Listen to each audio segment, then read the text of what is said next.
Let's visit with Eric Osterhaus of Paragon Ag Advisors in Silver Lake, Kansas, as we look back on the week for the markets.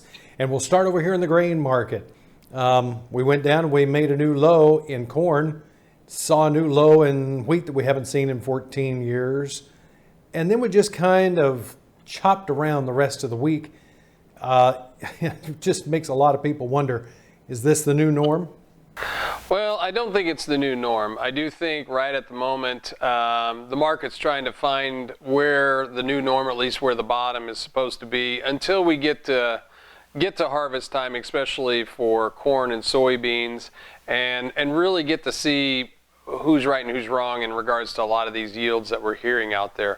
You know, it's very difficult now that all the longs have gotten out of those markets for them to jump back in with full force until we get further down the calendar. And so I guess if there's a bit of a silver lining, it's that hope that we're not going to make another leg down from here, and that we are again feeling around for that bottom. And maybe we look for some more friendly trade news. Maybe we look for some weather. Maybe we look just for some of the shorts trying to get out of the way in front of the next crop report, USDA report coming up next week. But at least at the moment, it feels like it is trying to find what's the new norm here. Is anybody much in the trade talking about what's in that WASDE report next week? It'll be out on Thursday at 11 o'clock Central Time. But what about, and I know that we just had another private estimate come out earlier in the week that said, I think they called it a 167.7 corn crop and a 46-something soybean crop, about 2 bushel under for both of those, what USDA was saying. So there's still a lot of folks throwing darts at the wall to estimate yield. And we could say the same thing for acres. I'm concerned about demand, and I just wonder if USDA is not going to roll back some of this demand because our exports. How long has it been? I mean, well, okay, we had an export sale earlier in this week, 400 and some thousand metric ton to Mexico when it was soybeans, but that's the first one we've seen in quite a while.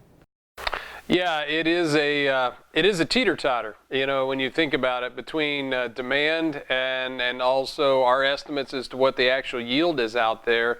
And again, you start focusing on one and thinking that's the only story, and it's not.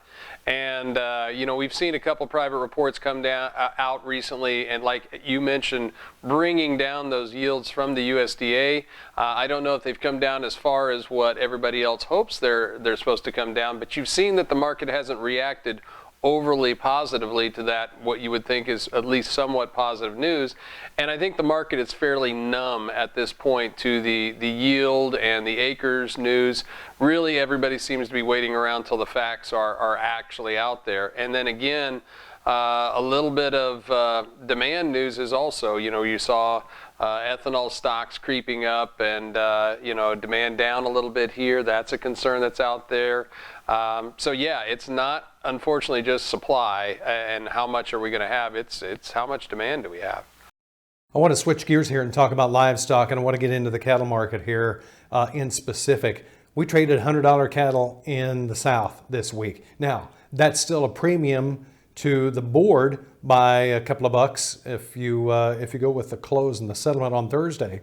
But man, you know, we still have asking prices up there around 105, but it just doesn't seem like the feedlots can hold out for that, even though the packers say that they're still needing these cattle. They're still in the black margin, but yet what has happened to this beef complex? Is it just that weak?